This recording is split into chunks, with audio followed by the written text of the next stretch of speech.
you're a beginner and starting to shadow box, that's great. Do watch out for these 3 things when practicing. Number 1 is that you can make a lot of mistakes where you're not aware of it because no one's correcting you.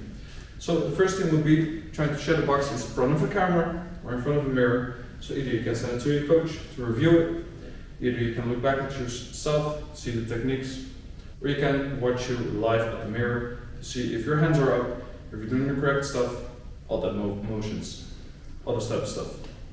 Now number 2 is that you want to make sure you take it easy. A lot of times shadow boxing people go ham, they do all kinds of stuff very fast. As a beginner, it's not necessary. Sure, if you're getting better, you can speed it up to get more sweat in, to get more reps, to make it more fluid, but to make it smoother and everything. But for now, that's not the goal. For now, probably your goal is one of 2 things. Getting your hands back to your chin, or making sure you get it used to a movement that you learned in training.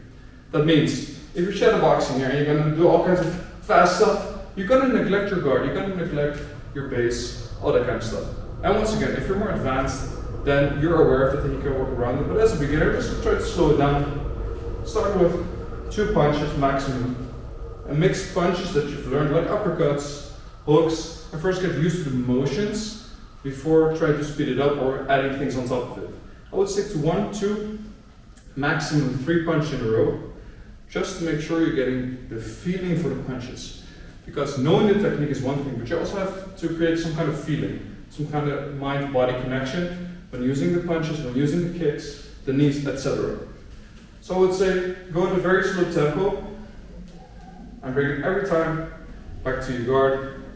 Nothing more, nothing less. So that you can move around a little bit, see if your base is still proper, and try to think of the tips you've gotten from the videos maybe that you've watched, from maybe the class you've taken, from maybe your coach that has given you a few tips, and try to implement it into the shadow boxing. So be cautious of what you do inside of the shadow boxing and don't shadow box just for the fun of it. Really think of what you're doing. Now that kind of brings you over to number 3, which is have a set goal. And oftentimes for beginners, what I would recommend is getting your guard back to your head. Get your hand back to your guard. Oftentimes for beginners, that's already more than difficult enough. Once again, it is only for beginners. If you're advanced, your guard is lower, you can play around with it, you're probably more comfortable. I also don't always keep my guard up. But as a beginner, it's your base level. You have to know what to retrieve to. So, every time you punch, you bring the other one back to your head, back to your chin, and you go back to your full guard. So 1, 2, 1, 2. Mixing it up every time to make sure your body notices that if one goes out, the other one is here. If the other one goes out, the other one is here. That constantly resetting to your base, to your basic position, so you're always ready to attack and defend.